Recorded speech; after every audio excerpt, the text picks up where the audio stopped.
좋아요와 구독하기는 사랑입니다.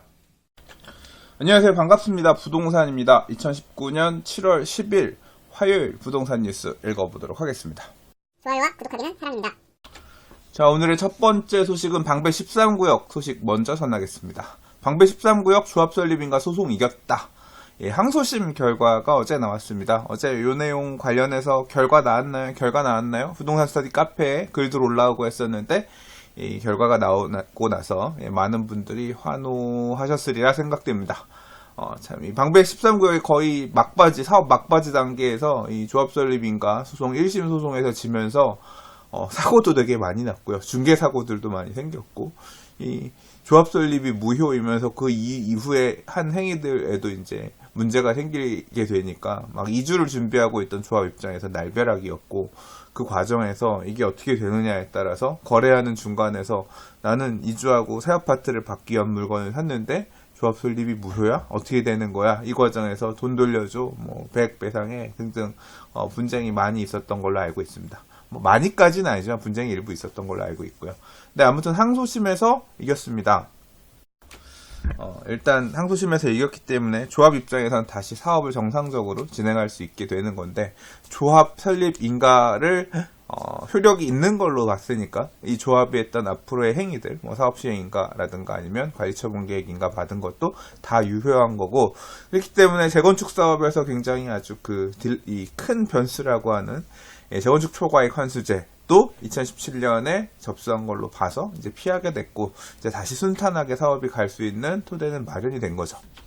물론 소송을 하셨던 분들이 다시 이제 상고를 해서 대법원의 판단을 기다려야 할지, 그냥 아니면 이대로 그냥 가게 될지는 지켜봐야겠습니다만, 투자자분들, 소유자분들 입장에서는 그래도 한시름 놓을 만한 그런 상황이 아닌가 생각이 됩니다. 이번 소송 관련해서 지난번에 판결문을 구해서 봤을 때는 그랬거든요. 이 주택 단지의 개념을 어떻게 볼 것이냐, 그 개념에 따라서 조합 설립 인가 요건을 어떻게 볼 것이냐에 대해서 1심의 재판부하고 아마 2심의 재판부가 완전히 다르게 봤기 때문에 항소심에서 이렇게 결과가 나왔지 않을까 싶고요. 내용을 구해서 보지는 못했습니다만 유추하건대 1심 판결에서의 쟁점은 그거였거든요. 주택단지의 기준을 어떻게 볼 것이냐, 그리고 이제 그 기준에 따라서 조합 설립인가 요건을 어떻게 볼 것이냐, 이거에 대해서 1심 재판부는 주택단지라고 불리는 이 곳들도 개별 단지, 그러니까 이 단독주택 재건축 사업에서도 개별 단지마다 이 정해진 동의율을 갖춰야 되는 건데, 만약에 그렇게 못된 단지가 있으면 조합 설립인가 요건을 갖춘 걸로 못 본다. 이제 이런 개념으로 해석했던 것 같고, 지금 항소심에서는 뒤집혔다는 얘기는 그 판단을 번복하지 않았나 싶어요. 그러니까 예를 들자면, 주택 단지에서 요건을 채우라고 한 내용은 이런 단독주택 재건축 사업을 기준으로 얘기한 게 아니라, 공동주택, 그러니까 우리 음아파트라든가 잠실중흥 5단지 아파트 같은 그런 단지의 경우에 얘기를 한 거지, 주택 단지가 섞여 있는 이런 단독주택과 주택 단지들이 섞여 있는 이런 정비 사업에서도 그것을 요구하는 것은 아니다. 이런 식으로 해석했을 가능성이 있겠죠. 이 법률의 문장이 너무 듬성듬성 써져 있기 때문에 그런 판단이 어떻게 되느냐, 그 해석이 어떻게 되느냐에 따라 달린 문제라서 그 해석이 이런 판결로 촘촘해지는 거죠. 자, 나중에 항소심 이 판결문 구하게 되면 한번 제 생각대로 그 내용이 핵심 쟁점인 건지는 한번 좀 보도록 하겠습니다. 자, 아무튼 방배 13구역 조합원님들 축하드립니다. 좋아요와 구독하기는 사랑입니다. 자, 다음 뉴스는 말도 많고 참 이슈가 되고 있는 시끌시끌한 분양가 상한제, 민간 택지에 대한 분양가 상한제 얘기입니다. 이 내용 때문에 월요일부터 부동산 스터디 카페 트래픽이 400만을 넘어섰습니다. 월요일날 400만을 돌파하더니 화요일날은 410만 정도 트래픽이 나왔거든요. 외부에서도 이게 이슈화되면서 뉴스에 많이 나오고 하니까 내용 검색해가지고 검색을 타고 카페에 유입되는, 어제 하루 검색 유입 숫자만 14,000 정도, 14,000건 정도 있었거든요. 그리고 카페 안에서도 분양가 상한제 검색해 보는 분들이 많이 늘었고, 그렇습니다.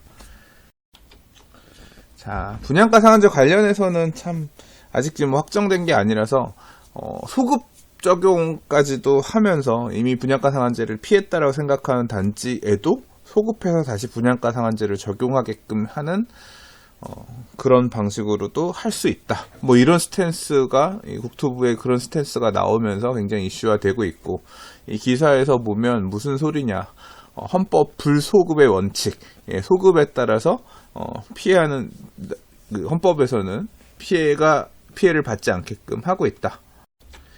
법률 말은 어려워. 정확하게 읽기. 헌법에서 모든 국민은 소급 입법을 통해 재산권을 박탈당하지 아니한다고 규정하고 있는 만큼 분양가 상한제도 소급이 불가능할 것이다라고 하는 해석이 있다고도 하고요.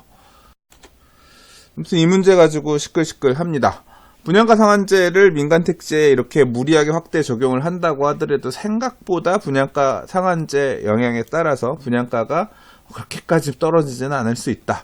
뭐 그런 예상을 하시는 그런 어떤 계산을 해보시는 분도 있고, 굉장히 많은 문제가 발생할 수 있어요. 많은 이슈가 발생할 수 있습니다.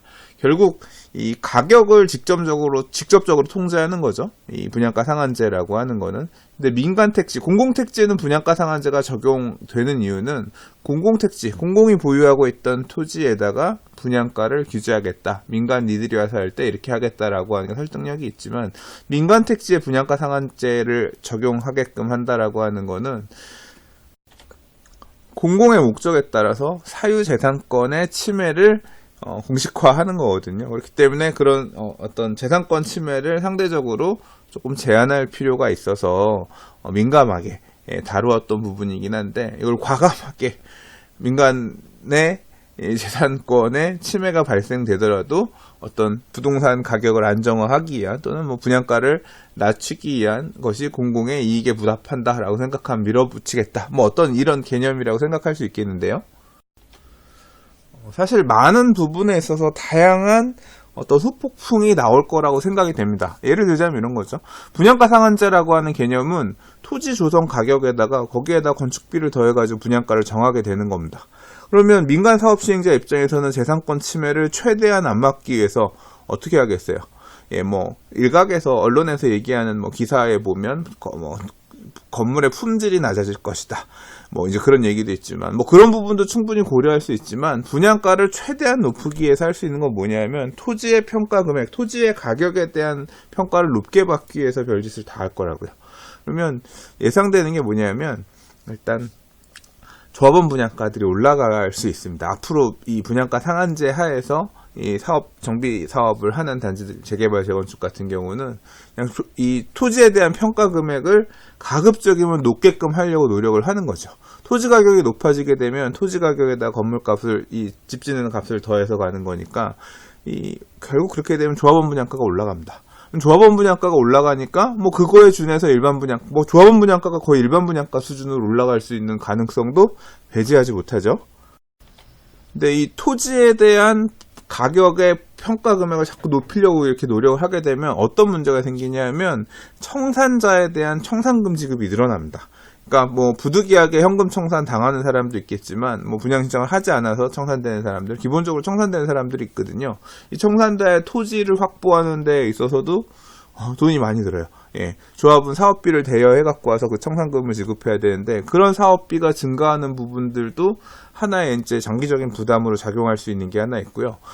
토지의 평가 금액이 높아지고 조합원 분양가가 높아지게 되면 어떤 문제가 생기냐면, 이 뚜껑 또는 이 재개발 구역 안에 있는 소액주택들, 소형주택들, 그러니까 평가 금액이 크지 않은 주택들 같은 경우는 분양가는 높아지는데 내 집값에 대한 평가는 박하니까, 특히 무허가 주택 같은 경우는 뚜껑이라 불리는 국공유지를 점유하고 있는 이런 물건들 같은 경우는 피만 주고 사는 건데, 조합원 분양가가 높아지면 피가 다 줄어들어요. 그러니까 막 손해보는 경우도 나올 수가 있거든요. 그러니까 별로 안 좋은 거죠. 그렇게 되면 왜 조합 분양가 이렇게 높이느냐? 이 땅 많이 깔고 있는 사람들은 평가 금액이 높아지면서 손해볼 게 없어요. 근데 이 작은 땅 깔고 있는 사람들 같은 경우는 불리한 경우들이 생기는 거거든요. 실제 조합원 분양가가 높아지면서 손해가 발생되는 경우가 생길 수가 있어요. 그러면 이제 조합원들 간의 갈등이 생기는 거죠. 이 관리 처분은 받아들일 수가 없다. 그런 내부적인 분쟁의 요인으로서 작동할 수도 있어요. 이 분양가 상한제라고 하는 제도가. 그리고 또 시공사와 이 조합 간의 갈등들도 표면화될 가능성들이 되게 높습니다. 지금 근래 2017년, 18년, 뭐 이 당시에 시공사 선정한 많은 단지들, 그 전에도 선정한 많은 단지들, 상승장이었기 때문에 건설회들, 시공사들 선정할 때 이런 옵션들 걸려있는 경우들 많습니다. 뭐 공사비는 얼마인데 일반 분양은 얼마 이상으로 하고 조합원님들한테 이익을 얼마 이상 확정해 드리겠습니다. 이런 식으로 시공사들이 들어온 경우들이 많거든요. 그래서 일반 분양가를 평당 얼마 이상 한다라고 계약서, 이 계약서에 명시되어 있는 사례들이 많이 있어요. 근데 민간 분양가 상한제에 따라서 그 가격을 못 채우고 더 낮게 분양을 하게끔 이렇게 된다라고 하면 조합 입장에서는 이거 어떻게 할 거냐. 이제 그런 문제가 발생하는 거죠. 근데 건설회사도 물리적으로 손해보고 장사할 수 있는 건 아닌 거잖아요.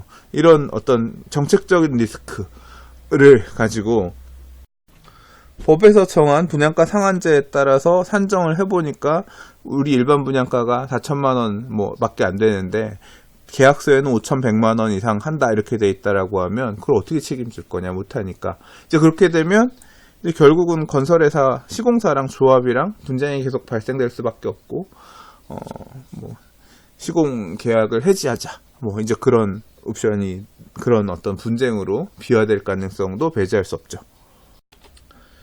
예상되는 상황들은 분양가 상한제 하에서 분양할 수 있는 분양 가격들을 추산해보고, 그냥 이 금액에라도 지금 분양하는 게 낫다라고 생각하는 단지들 같은 경우는 그냥 밀어내면서 약간 수익이 줄어드는 거 감안하고도 그냥 동의해서 이렇게 가겠지만, 아예 그런 어떤 선택을 할 수 없을 정도로 분양가 상한제에 따라서 분양가가 낮아지는, 그러니까 손실이 많이 발생되는 단지들 같은 경우는 사업이 멈춰설 가능성에 대해서 되지 못하고, 제가 우스갯소리로 며칠 전에 페이스북, 그 다음에 블로그, 카페에 썼던 글이 있지만,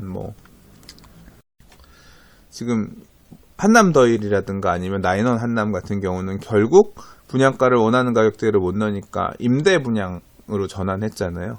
이 민간 사업 시행자 같은 경우는 그냥 회사가 하는 거다 보니까 그렇게 임대로 보증금 받고 월세 받으면서 그걸로 이제 운용하면서 나중에 가서 이제 임대가 끝나는 이후에 이제 매각을 하겠다, 감정해서 매각하겠다, 이제 이런 형태로 해서 돌리기도 하고, 북일의 호반 이런 데들도 그런 식으로 바꿨잖아요. 이제 이런 방식을 재개발, 재건축 사업과 같은 정비 사업에서도 하지 않을 거다라고 배제할 수가 없는 거예요. 만약에 법률적으로 제한이 있지 않다라고 하면 그런 쪽으로 도망가려고 하는, 결국 우리 재산을 지켜야 되는 거니까 이제 그런 사업자들도 나올 가능성을 배제하지 못하고요. 사실 저는 지금 자꾸 언론에서 나오는 것처럼 진짜로 이렇게 민간 택지에도 소급해서 분양가 상한제를 강제로 작동하는 형태로 법률이 개정이 된다라고 하면 멈춰서는 사업장들이 굉장히 많이 나올 것 같습니다. 그냥 이만큼 우리가 더 돈을 내고라도 사업을 합시다 이렇게 밀어붙이기보다는 그냥 맙시다, 중간에 멈춰 섭시다. 일몰제, 이런 어떤 일몰제에 따라서 억지로 해제가 돼야 되는 그런 단지들 아니고서는 사업이 표류하면서 멈춰서는 사업장들이 꽤 늘어날 것 같아요. 2주가 시작돼가지고 혼란스러운 상태, 이제 어쨌거나 지금 본격적으로 자금 지출이 많이 된 상태의 그런 사업장들 같은 경우는 좀 다른 방법들을 고려해서 가겠지만, 초기 중반 단계의 정비 사업들은 표류하고 하는 사례들이 꽤 많이 나올 거라고 생각이 돼요. 그렇게 되면 장기적으로 공급이 부족해지면서 부동산 시장이 불안해질 것이다, 이제 그런 우려를 하는 전문가의 코멘트를 받아 쓰는 기사도 있는데, 사실 지금 지금 정부의 부동산 대책 이런 게 무슨 장기적인 대책이 어디 있습니까? 다 그냥 단기적으로 계속 땜빵 정권 바뀌고 나서 단기적인 어떤 대책들로 계속 가고 있는 거기 때문에 장기에 대한 어떤 시그널 이런 부분들에 대해서까지 좀 사실 생각할 겨를이 있는 상황은 아니죠. 생각해 볼 수 있는 시나리오는 이런 것도 있습니다.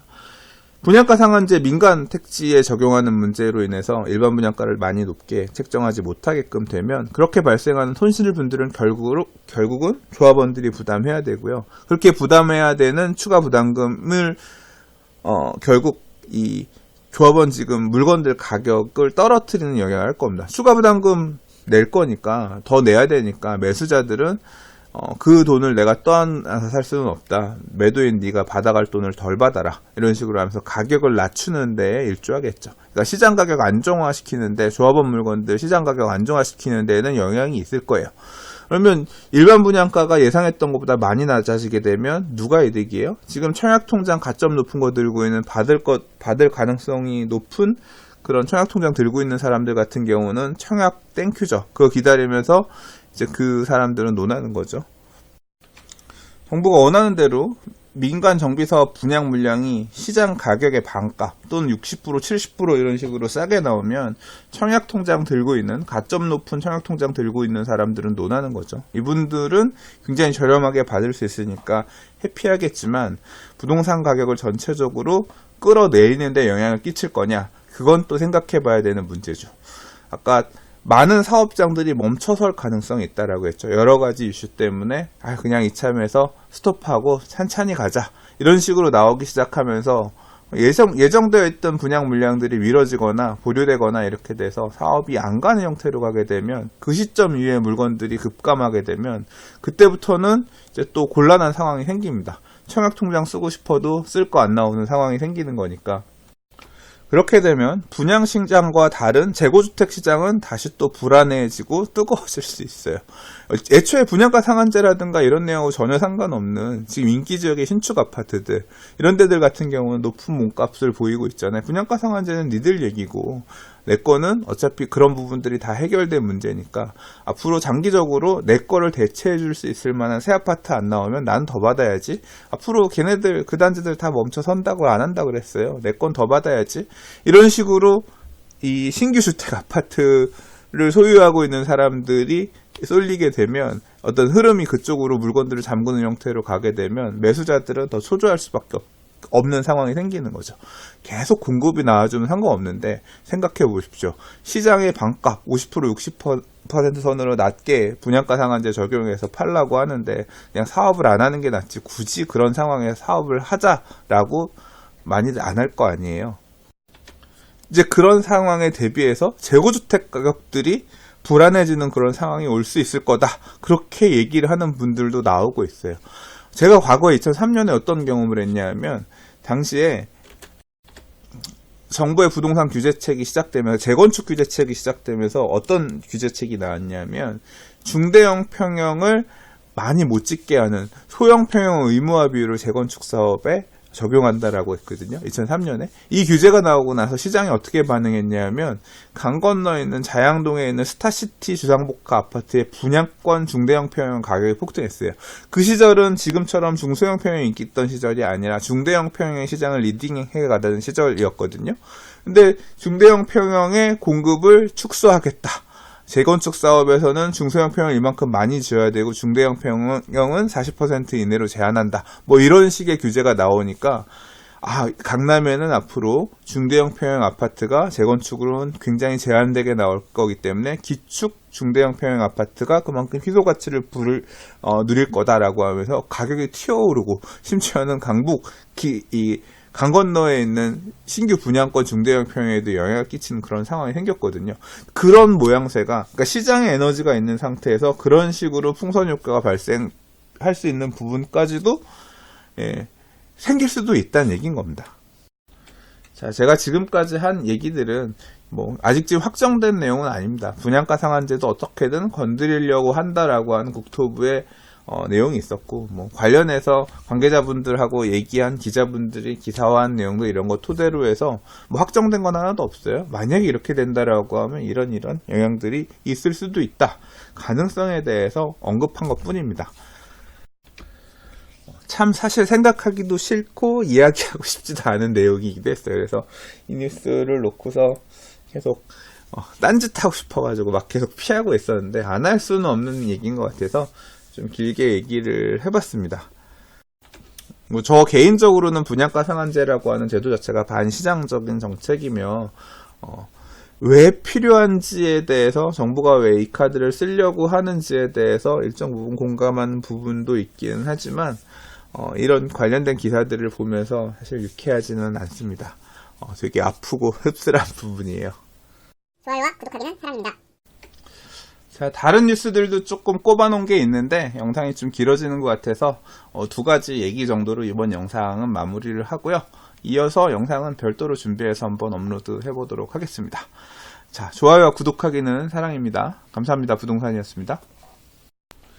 부동산의 재개발 강의 2019년 리뉴얼 버전이 나왔습니다. 재당첨 제한, 분양 자격 제한, 재개발 조합원 지양도 금지 규정 등 재개발 투자에 있어서 위험성이 굉장히 높아지는 시기입니다. 특히 재개발 재추진 구역, 일몰제 등 재개발 투자를 고민할 때 주의하셔야 될 부분들을 중심으로 2019년 강좌를 다시 정리해 보았습니다. 감사합니다.